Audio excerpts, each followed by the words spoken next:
The year is 1900. Manhattan is already glowing with lights. The centers of major European and American cities are ditching gas lamps for electric ones. Wall Street and the business elite are starting to communicate via telephones, while everyday workers rush to hop onto a new marvel of technology: the electric streetcar. Electrical grids are emerging, powering elevators in high-rises, pumping water through sewage systems, and illuminating banks, theaters, offices, and the homes of the wealthy with Edison's incandescent bulbs. The telegraph has long connected continents. Radio is taking its first steps, preparing to spark a new information revolution, soon to become the most powerful tool for both information and disinformation.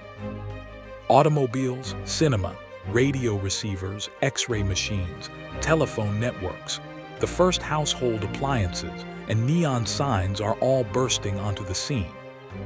The world stands on the brink of a new era, an era where electricity stops being a mere subject of scientific experiments and becomes the bedrock of industry, transport, communications, and daily life. It is precisely at the turn of the 20th century that the world we recognize today is born. But a question arises: how did humanity achieve this in just a few decades? Where did the era of electrification begin? What did Western cities actually look like at the turn of the century? And how did certain technologies, slowly but surely, solidify into the material things we still use today, while others were simply never destined to survive? To answer these questions, we have to travel back in time into history.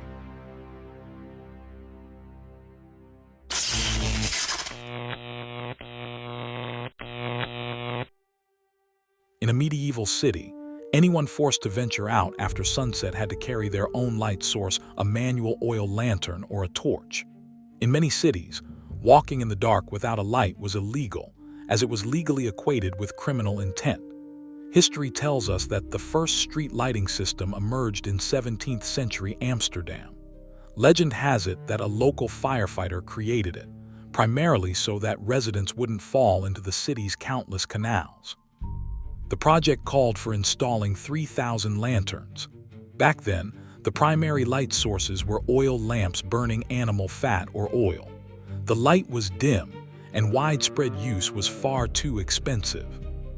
At the turn of the 19th century, gas lighting was invented by a Scottish engineer named William Murdoch.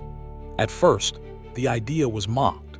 Sir Walter Scott even wrote to a friend, scoffing that some idiot wanted to light the city with smoke. But thanks to the mass production of coal, from which the gas was extracted, these new lamps spread rapidly across Europe during the first half of the 19th century. London became home to the world's first public gas streetlights. Passers-by were stunned by their brightness compared to the dim oil lamps. This birthed a whole new profession. Every evening, lamplighters with long poles walked the streets to manually light each lamp, putting them out at dawn. It was undoubtedly a revolution, but as you can guess, it had absolutely nothing to do with electricity. The first type of electric lighting came in the form of arc lamps, giving cities an incredibly powerful, almost solar light. Paris became the first city to use electric streetlights in 1878. The success of the Paris system inspired cities worldwide to adopt electric lighting, and within a few decades, electric street lighting became widespread across many urban areas. But arc lamps had massive downsides. They only burned for a few hours before a lamplighter had to replace the carbon rods. They were noisy, emitted a strange smell, and were far too bright and power-hungry for homes and buildings. The solution came with incandescent lamps. There is a common misconception that Thomas Edison invented the incandescent bulb in 1879.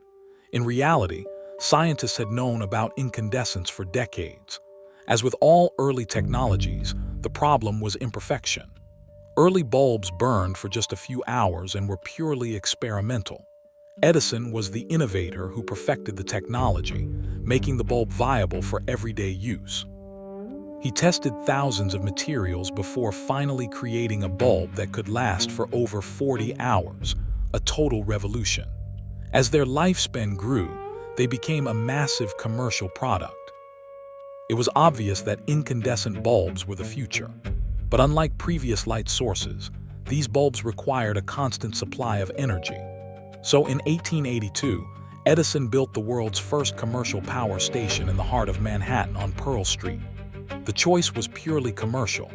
This area was packed with banks, brokerages, and newspaper offices, including the New York Times businesses that desperately needed reliable, clean, and safe lighting to replace hazardous and dim gas. He installed 6 massive, coal-fired direct current DC generators, weighing 27 tons each. In 1882, inside the Wall Street office of J.P. Morgan, who, by the way, was his financial backer, Edison personally flipped the switch. Instantly, the station delivered 110 volts of direct current. Around 400 lamps flickered to life for 82 initial customers. Thus, the era of mass electrification began.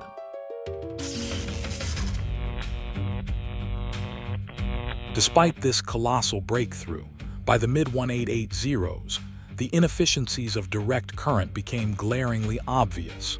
Without getting bogged down in technical jargon, it's enough to say that direct current could not be transmitted over long distances. And so, the infamous War of the Currents began. It might shock many to learn that the first alternating current power station wasn't built by Tesla. A young engineer named Sebastian de Ferranti triggers a revolution in London. He builds the first megastation powered by alternating current on the banks of the Thames. His shareholders expected him to follow Edison's blueprint, cluttering the city with tiny, localized stations. But Ferranti declared, "We will build one giant station." When he started, critics screamed that 10,000 volts would kill everyone in London. But he proved that a power station could be moved far outside the city. The voltage cranked up to a then insane 10,000 volts, sent via cables into the city, and then stepped down using transformers to a safe 100 volts for homes. Initially, Ferranti's dipped Ford station, much like Edison's early networks in Manhattan, was built almost exclusively for electric lighting. Ferranti used single-phase AC. It was perfect for bulbs, but it couldn't power heavy industrial electric motors. This is where Nikola Tesla enters the arena. Tesla invented 2-phase and 3-phase AC systems and, crucially, the induction motor. George Westinghouse, Tesla's backer, realized early on that Edison's direct current was a dead end. He bought up Tesla's patents and financed his vision. A syndicate of the wealthiest men of the era, including J.P. Morgan, the Vanderbilt family, and Europe's Rothschild bankers, hired Westinghouse's company to build the world's first major AC hydroelectric power plant at Niagara Falls. Upon its completion in 1895, the plant could generate a staggering 37 megawatts of electricity, enough to fully power a major city of that era. By modern standards, that would barely power a single neighborhood in a metropolis. For comparison, modern hydro plants generate up to 1,200 megawatts. But back then, the Niagara Falls power station was an absolute titan. The investors didn't just want to push electricity into wall outlets. They wanted to build a massive industrial hub around Niagara. And it worked. As soon as cheap, high-power AC electricity started flowing, factories rushed to the waterfalls. Niagara became the global capital of electrochemistry and metallurgy. This fundamentally transformed economics, and not just because of the electricity itself. It shattered the entire economic paradigm that had dominated the 19th century. Before Tesla and the Niagara Project, factories had to be built right where coal was dug out of the ground in dirty, heavily industrialized regions. The new ability to transmit electricity over dozens of miles flipped this logic on its head. The era of coal as the sole dictator of factory location was coming to an end. The age of industrial and urban electrification had arrived.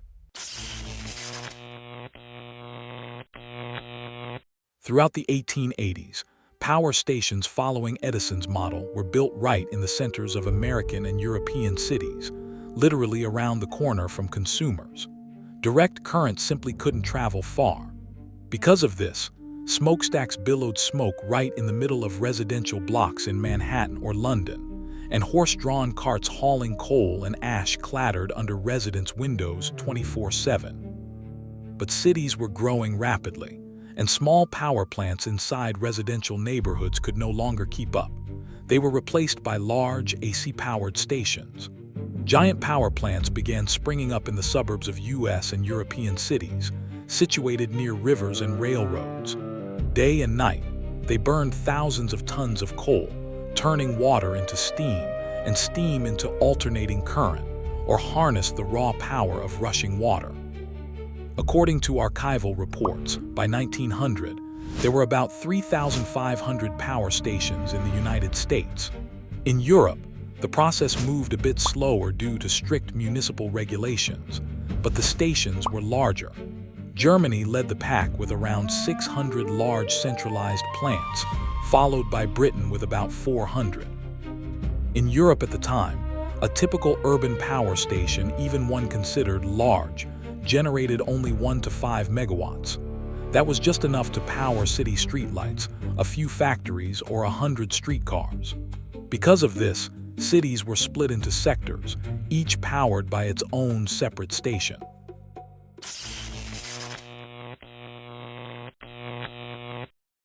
Urban electrification birthed entirely new goods and services. Chief among them was the streetcar. In 1881, thanks to Werner von Siemens, the world's first electric streetcar line opened in Berlin, operating a single car. In reality, streetcars had existed since 1865, also originating in Germany. But those were just horse-drawn carriages on rails. Despite Siemens' 1881 invention, electric streetcars wouldn't become a mass phenomenon for another 10 years, well into the 1890s. At the time, the lifeblood of urban transit was horse-drawn carriages and horse cars. With the explosive growth of cities in the late 19th century, it became obvious that horse transit was obsolete. Thousands of horses left tons of manure on the streets every single day. They had to be fed, treated, and housed. Vast urban areas were swallowed up by stables and hay barns. Cities were literally drowning in filth, causing terrible sanitation issues and even epidemics of horse influenza. So, why did it take a decade for streetcars to go mainstream after their invention in 1881? The answer is pragmatic. Almost every breakthrough technology follows the same path before mass adoption. Invention alone is never enough. A series of economic and technical conditions must align to make the technology a commercially viable, mass-market product.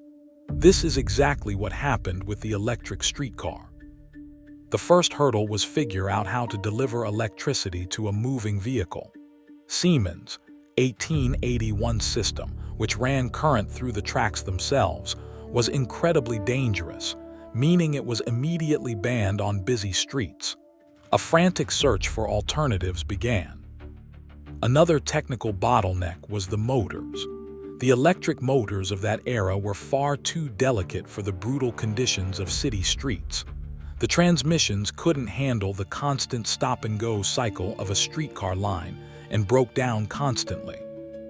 On the economic front, when the streetcar debuted in 1881, Edison-style city power grids were only just starting to emerge.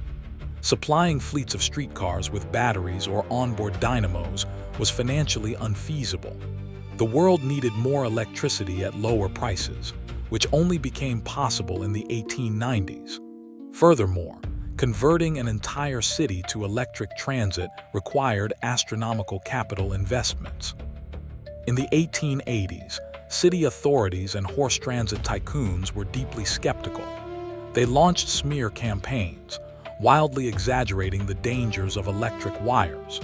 Moreover, in many parts of Europe, This new transit was viewed as a dangerous, ugly, and incomprehensible force that ruined the aesthetics and historic beauty of cities.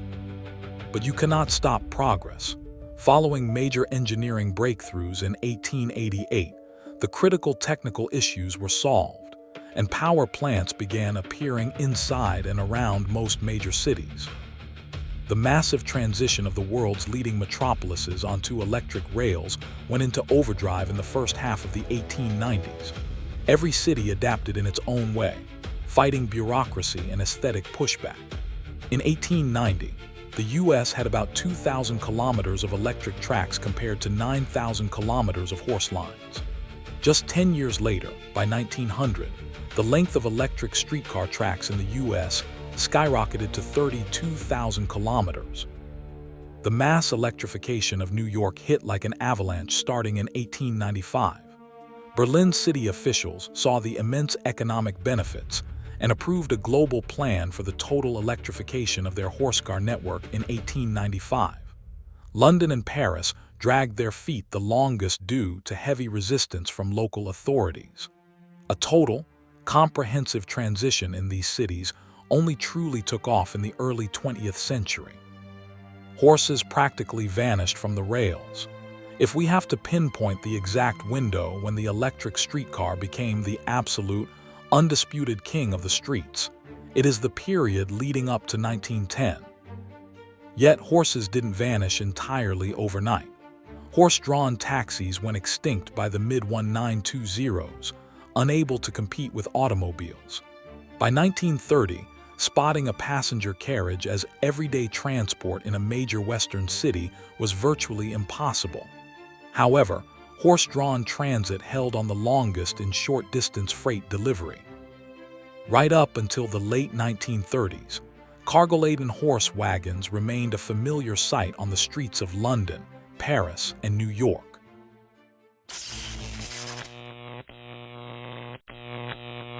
Electricity didn't just transform streets and transit, it unlocked a wave of radically disruptive inventions.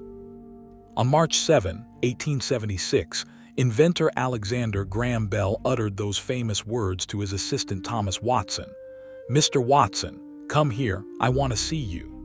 Watson was in the next room, and for the first time in history, a human voice was transmitted through an electric wire. It was the first telephone call in history. In the U.S., where telephone networks expanded the fastest, the phone had spread massively among business circles by 1900. Nearly every major corporation, bank, newspaper, and hotel had its own telephone line. Wealthy citizens were increasingly installing phones in their homes. By 1910, there were roughly 6 million telephone sets across the country. For a phone call to happen back then, the wires between two callers had to be physically connected. Every single phone was wired to a central telephone exchange. When a person picked up the receiver, an operator would ask, "Number, please." The operator would then manually connect the two parties by plugging jacks into a switchboard. This birthed a brand new profession, the telephone operator. In major cities, thousands of women worked at these exchanges, routing calls around the clock. The sinking of the RMS Titanic in 1912 dramatically demonstrated just how indispensable radio communication had become.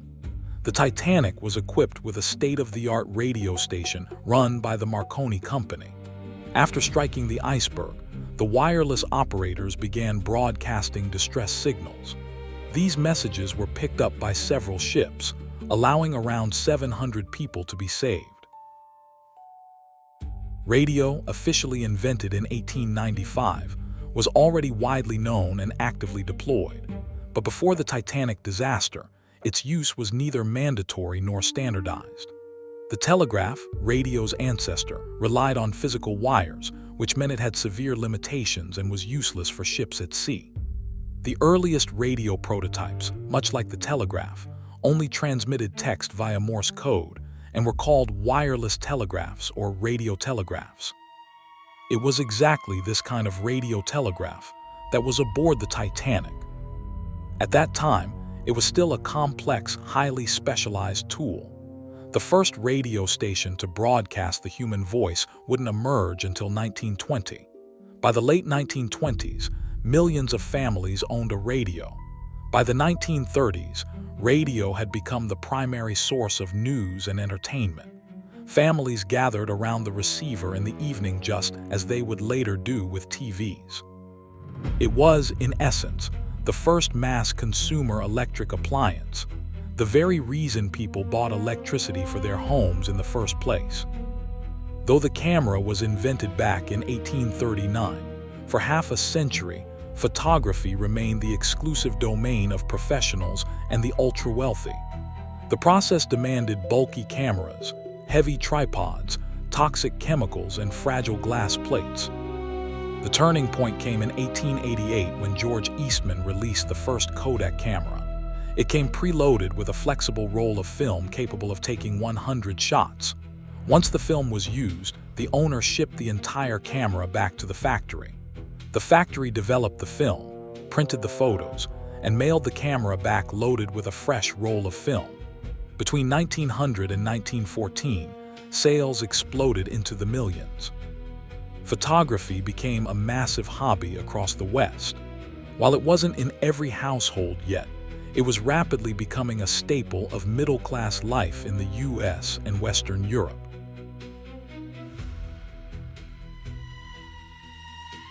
Another iconic Edison invention was the phonograph, which recorded sound onto wax cylinders. However, it was used primarily as a tech novelty for dictation and demonstrations. The device could both record and play back sound on one machine, but the cylinders were incredibly difficult to mass-produce, so the phonograph never became a true mass-market product. Instead, the gramophone, invented in 1887 by Emil Berliner, took the world by storm. It played sound from a flat disc. Initially, companies tried marketing them as office dictation machines, but the idea flopped. The turning point came in the mid-1890s when the public clamored for entertainment. At first, machines were placed in public spaces where, for a coin, people could listen to music through listening tubes. In 1906, the Victor Talking Machine Company released a massively upgraded gramophone called the Victrola. It became an iconic, era-defining product, much like Xerox or the iPhone in our time. Before 1906, all gramophones looked the same: a box with a spinning platter and a giant, protruding metal horn. This design had major downsides. It was bulky and ugly. The company came up with a stroke of marketing genius. They flipped the massive metal horn wide side down and hid it inside a beautiful, elegant wooden cabinet. The first models cost around $200, which was comparable to the price of a used car. So for a while, it remained a luxury toy for enthusiasts. Realizing the market potential was massive, Victor rolled out budget tabletop models priced between $15 and $25. Following the end of World War I, a colossal economic and cultural boom kicked off, and the gramophone became the quintessential, indispensable attribute of the Roaring Twenties, blasting jazz into homes across both America and Europe. By World War II, refrigerators, washing machines, and even vacuum cleaners existed, but they were rare luxury items. The true, explosive boom of household consumer electronics would only begin after the Second World War.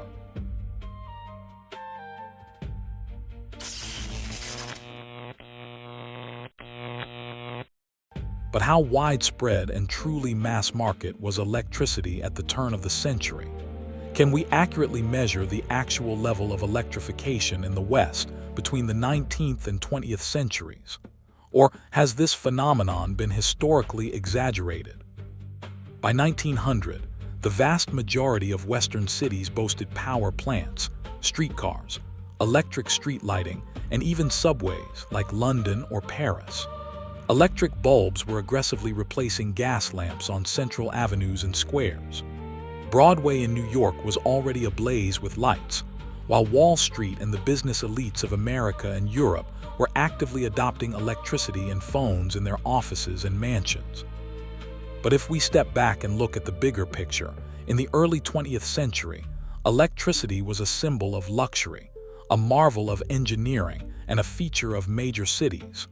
But it was by no means a daily reality for the general population. It would be a gross exaggeration to say that after Edison, Tesla, or Marconi's inventions, the world transformed overnight.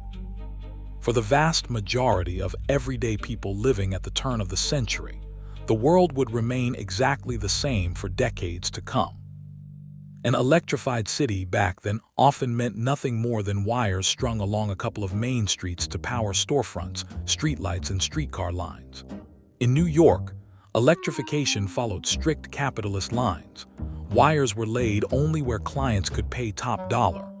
Edison's Pearl Street station was built specifically to power Wall Street, banks, newspaper offices, and theaters. Meanwhile, in Harlem, Brooklyn, and working-class areas, residential homes had zero electricity, and the streets were still lit by old gas lamps. In London, the contrast was even starker due to British conservatism and a staggeringly powerful, wealthy gas lighting industry.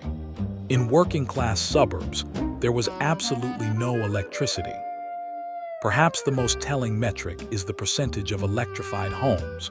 According to available statistics, in 1900, fewer than 3% of the U.S. population had electricity in their homes.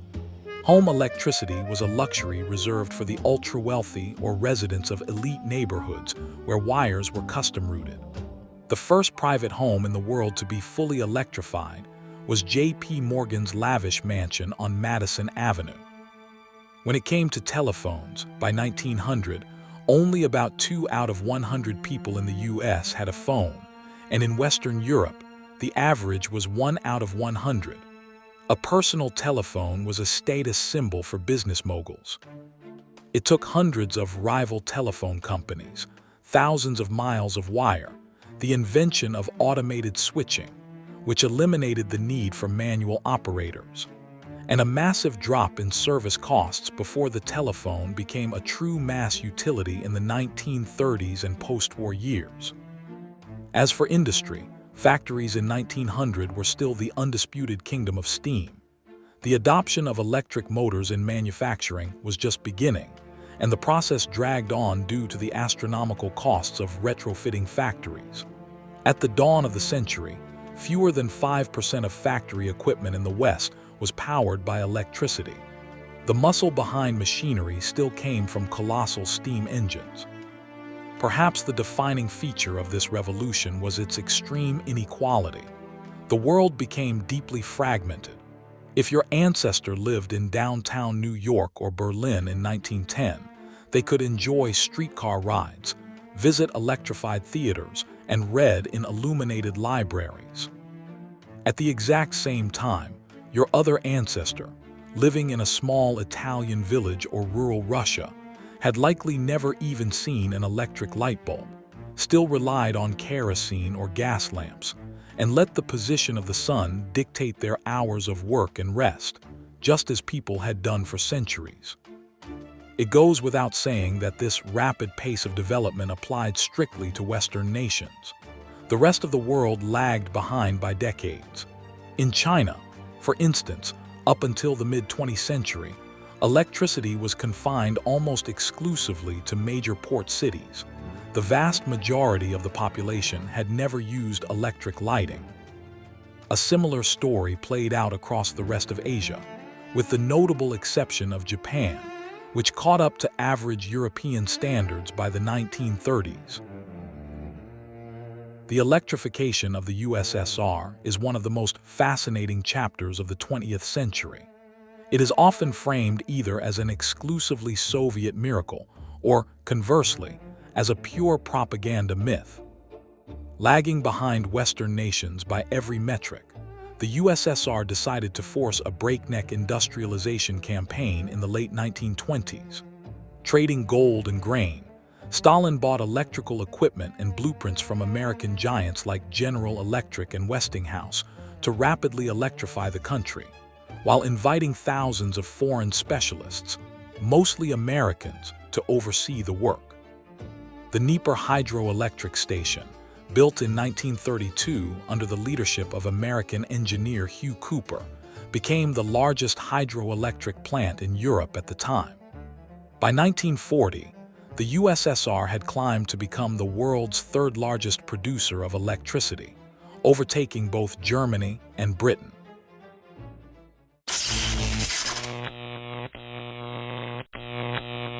So, when was the true electrification of the West finally completed? Pinpointing a single, definitive date for final electrification is historically inaccurate because the process unfolded in waves. If the first wave was the era of Edison and Tesla, when new inventions were introduced, the second wave was the 1920s and 30s, when these technological novelties finally went mainstream. Factories didn't fully purge steam until the 1930s. By 1929, roughly 80% of all plants and factories in the US and Western Europe ran exclusively on electric motors. Around this same time, urban residential electrification in the West was largely finished. In the cities of the US, Great Britain, and Germany, about 85 to 90% of residential homes finally had access to a wall outlet. The real watershed moment, however, was World War II, after which the world transitioned to total electrification. A world where electric current became the indispensable life support of civilization itself. By the early 1950s, the very term electrified home vanished from the lexicon. Electricity was no longer a premium feature or a selling point for real estate. It was the baseline expectation. It was during this post-war era that TVs, refrigerators, washing machines, and even cars became mass consumer realities for regular Western citizens. To sum it up, the turn of the 20th century was the crucible where a new technological era was forged, but its widespread, democratic rollout took several decades. The claim that humanity underwent an electrical revolution at the turn of the century is entirely accurate as long as we understand it not as an instantaneous transformation of the globe, but as the launchpad for a massive energy and technological transition that reached its peak after the Second World War.